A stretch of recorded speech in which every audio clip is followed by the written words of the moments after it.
I don't want you guys to get screwed. Do not buy a used chainsaw until you watch this.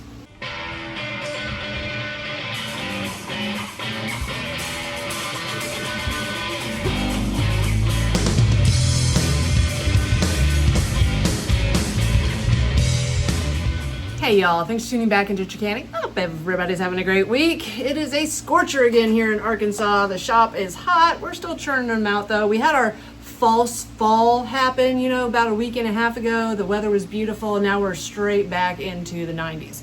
So I have one that came in the shop today that you're gonna wanna see. But before we get into today's video, if you're a fan of saving time, money, and frustration while fixing your own small engine equipment while watching in-depth tutorials, you've come to the right place because that's what I do. I upload a couple times a week, and if that sounds interesting, hit that like button, smash that subscribe, don't forget to hit the notification bell, and please leave a comment. I love to read through the comments, and I will reply to all the early commenters. All right, guys, what we have here is a Steel Magnum 044, I believe. The numbers are gone, but it looks just like mine. So I'm gonna go with that. Now, one of my commercial tree cutters called me today, said he had a guy that wanted him to buy this used saw from him. And now, whenever you find one of these older 044s, the Magnums, my tree guys are extremely ecstatic to find a good one still. They were some of the best saws ever made because they were so powerful. So he told the guy that was selling it to drop it off at the shop so I could take a look at it. What we're going to do today, we're going to go over it, let you know what you need to look for if you are planning on buying a used chainsaw. That if you don't know what to look for, will cost you a lot of time, money, and frustration. Now, first off, when he brought it in separate with the bar and chain, not on the saw. And the first thing I can tell you right off the bat is that the bar that he brought in with it is on the side says 70 drivers. Now it is 3/8 full, and this saw does take 3/8 full chain. The chain that he brought in with it, it is 3/8 full. So you would think, well, why can't I put that bar on this steel chainsaw? It's got a 3/8 bar, it's got a 3/8 chain, it should work, right? Absolutely not.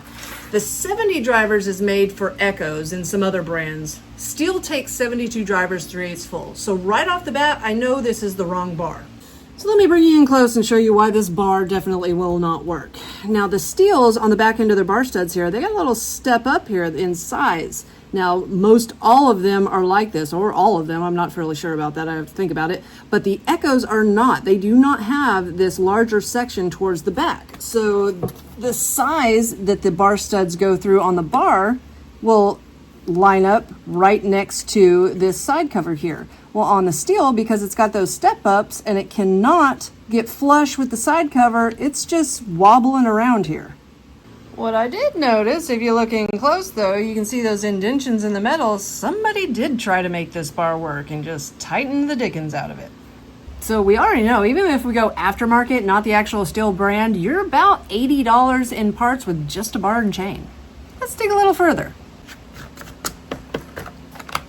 Now when removing the air filter cover, the air filter, it's not dire, needs to be cleaned out, probably just change the pre-filter out. Not really sure about that one, but think about it guys, if it does need an air filter, that's 20 something bucks. Let's go ahead and check compression. I have my Mighty Vac compression tester. I do leave these at my Amazon store or in the description box below if you want to get one.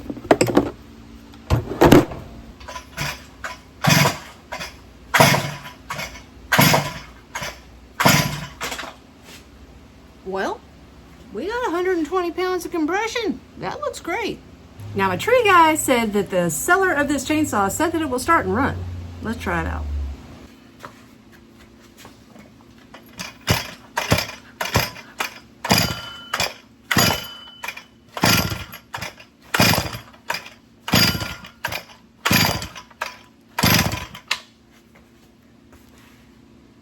I don't know about y'all, but that's all the pull she gets, and I can already see gasoline flooding out of the carburetor.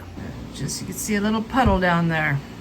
Now, my commercial guy does not care about having it dropped off here for me to check on it. He probably knows I'm going to make a video on it, just like I do most of his other chainsaws, and probably not going to charge him, but other shops will definitely charge you to diagnose this. So although it is wise to have a professional look at it to see if it's worth buying, if it ends up not being worth buying, you're out of some dough. And that's why I'm making this video. So hopefully you'll learn to do it all by yourself to save you some time, money, and frustration. So next, with it not starting, we want to look inside this cylinder because even with 120 pounds of compression, these saws can be completely burnt up. So I'm going to break out my HD Endoscope by Depstech. I love this thing. I will leave it in the description box below or at my Amazon store if you want to get it. The reason I love using this one is because it has an articulating end on it, so I don't have to move it back and forth and not be able to see all the edges. I can actually look wherever I want. Excellent definition. Let me remove this plug. Let's see. What does it... Oh my gosh! 120 pounds. And look at that scoring, guys. Look at that. Yeah, that's not good. That's not good at all. The intake looks okay. The exhaust side is gone. That's gone. This chainsaw is toast. Unless you want to put a piston cylinder on it. Let's pull the muffler and see what it looks like.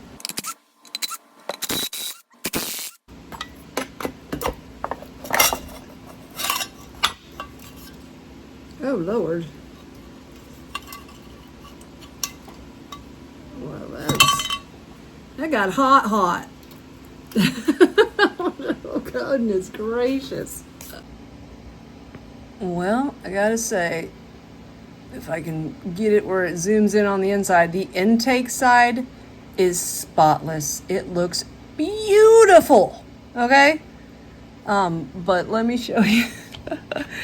Dun, dun, dun. Oh no, that is bad. Oh, poor Shaw. All right, guys. So with it needing a piston and jug and a bar and chain, it is at least $350 for just the piston and jug of the assembly. It is at least 80 bucks for a bar and chain. You're looking at $430. Then you've got labor. And we haven't even dug into other things of why it could, have burnt up. Maybe it needs a carburetor kit. It's got other issues like a pull rope on its way out, or, it needs to have its spike reconnected, or, and I have no idea what's going on underneath the sprocket. It could need a clutch or a worm gear, or does it even oil? So yeah, guys, there's lots of things to consider if you're looking for a used piece of equipment. Not just with chainsaws. Anything that you're looking at, you might go and buy a used pressure washer, and for some reason the wand and hose assembly isn't attached to the pressure washer, and it ends up being one that isn't a quick connect, and it connects a different way. Things you need to look at when you're purchasing used equipment, because sometimes people will have stuff sitting around the house, just like this chainsaw.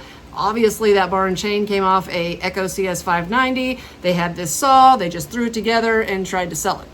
Whew, it's a scorcher. Now, I could have a fan in here, but then y'all couldn't hear me. So I just, got to suffer through it. So guys, there is a lot of things that you need to look for whenever you're buying a used piece of equipment, and not just with chainsaws. Now, I had done another used chainsaw, that a customer had actually purchased video showing you the exact same thing. And it had like 120, 140 pounds of compression. When you looked through the spark plug hole, it looked beautiful. You would have never known anything. I had to pull the muffler off to see the inside of the cylinder and the piston from that side, and the piston was completely gone. Most purchasers would never know. They see it start up, they see it run, they think it's a good deal, and they buy it. But outdoor power equipment is something that we abuse. It has lots of hidden parts that you don't know are on their way out. So I get to call my customer and give him the bad news, but thankfully he let me look at it. And I'm definitely going to save him some time, money, and frustration. Before I head out though, I do want to let you know about the expo coming up in October. If you haven't got your tickets yet, they have gone up to $60 for all 4 days, but if you use the promo code Chickanic, you will get half off. That's $30 all 3 days. Now, I'm going to be there the whole time, and I'm going to be doing some meet and greets. I've already told you that I'll be at the Ethanol Shield. I think that's 11 o'clock on Thursday while I'm there. I'm going to make posts and everything to make, once I've hammered down all the times and let you know. But I also had Railco get a hold of me, Kohler, previously known as Kohler, and they want me to come to their booth, and I will be there, I think, Wednesday at 10 o'clock in the morning. If you don't catch me at either of those, I will be walking around the whole time. So if you see me, definitely stop me and say hi. Now, on 4 o'clock on Thursday, before the women's leadership reception is happening, I'm going to be doing a speaking engagement. Me and a couple other ladies are just going to tell what we see happening in the industry, and I've got some interesting things to say. So hopefully you can join us there. Also, if you want any of the tools that you see me use today, I will leave links in the description box below. If you don't click there, you can always check Chickanic Amazon on Google. It'll pop up my Amazon page where you can see all my favorite tools and accessories. Also, I do want to remind you guys, I am on a mission to speak with Lee Zeldin of the EPA. If any of you are friends with him, maybe give him this message. I definitely would like to talk to him about some of the regulations that have to do with the small engine industry, especially about the videos that I cannot show you how to repair your equipment because I can get fined hundreds of thousands of dollars. Now that we know we have a right to repair, shouldn't we have the knowledge of how to repair it? So if you would like to help me, I am on Facebook and I am on X trying to get a hold of Lee Zeldin, head of the EPA, along with sending letters and emails straight to him. I will leave a link to those accounts in the description box below if you'd like to follow me on there, and hopefully we can get his attention. So guys, thanks again for tuning into Chickanic. Hopefully this video saves you some time, money, and frustration in the future. If you find yourself coming back over and over again, think about hitting that subscribe button. And if you ain't tired of me yet, check this video out right here.